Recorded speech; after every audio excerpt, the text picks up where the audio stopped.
Hi, today's good person to know is Alberto Nardelli. He's data editor at The Guardian, and naturally he gave a talk on data and how by extracting information he's able to write compelling stories that are original and meaningful. We all know a picture paints 1,000 words, but Alberto says that sometimes words are better because it's all about the story. What is it that you're trying to say, and take direction from that. Alberto says there are 3 types of stories you can write: short, compelling pieces, investigative pieces, and project-based pieces. Now look at how Alberto, with all that data at his disposal, communicates a story, the platform he uses, and how he disseminates this information.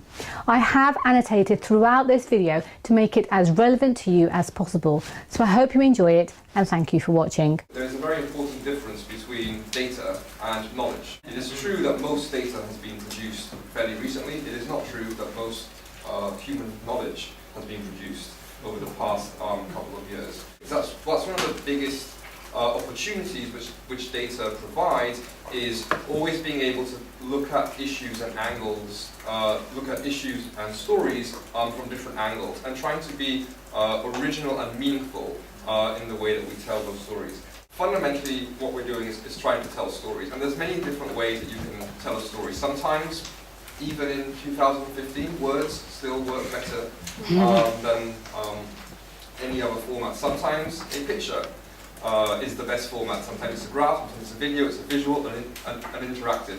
The key point is, don't start with the end product. We have to produce a visual, or we have to show this in a chart, or why don't we create a map that tells us that in this one place, ignore the fact that there are nearly 200 other countries which will be on that map, which are completely irrelevant to the story that you're trying to tell.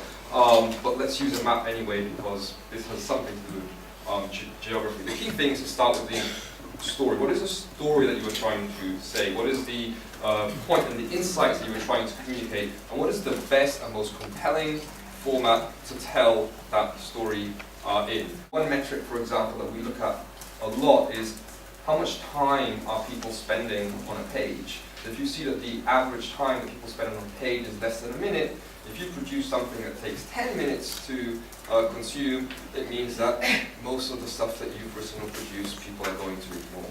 We thought that without humanity, data alone is meaningless. So the one thing to always keep in mind when working with data is that it is about the stories that you're trying to tell. In the UK, the immigrant population is about 12–13%, but most people in this country think that the immigrant population is somewhere between 25 and 30%. Now, you have the numbers, you have the fact that it's factually this, but most people think it is this. And the challenge that you have is that it is not the debate isn't about the numbers. The debate is far more emotional than that. So however you tell the story of immigration, you need to ensure that alongside those numbers there is the human element, the fact that you are talking about people, the fact that you have real stories, and how you bring those two things together. What does that all mean in practice in terms of how we produce content? So very broadly speaking, there are 3 types of stories that we work on. First is short, compelling pieces which are trying to tell 1 or 2 little bits of information in very short, compelling ways, relevant to something that's happening on that day. Well, a piece that we did recently where we looked at, there was lots of conversation, for example, every time Nigel Farage was on Question Time, you will see lots of people on Twitter who will say Nigel Farage is always on Question Time. But actually, he's not the politician who's on Question Time the most, although he is on Question Time quite often. We thought it would be interesting to look at when was the first time political leaders and prime ministers in this country were first mentioned in a Guardian article. The second type of story is more around investigations. This is something that we did last year. Almost every day you will see headlines of people coming from Romania and Bulgaria on trains, boats, planes, in the millions to the shores of this country to claim the £100 or so of benefits. What we thought would be more interesting is how many Brits are there claiming unemployment benefits around Europe? And what we found is that information didn't exist anywhere. There was no one place that anything in the public which told you this many Brits in each European country claim this many benefits. We collected all these numbers, we produced this piece, and the most interesting thing that we found is that when it came to richer European economies, there are more Brits claiming unemployment benefits there than there are people from those countries claiming unemployment benefits here.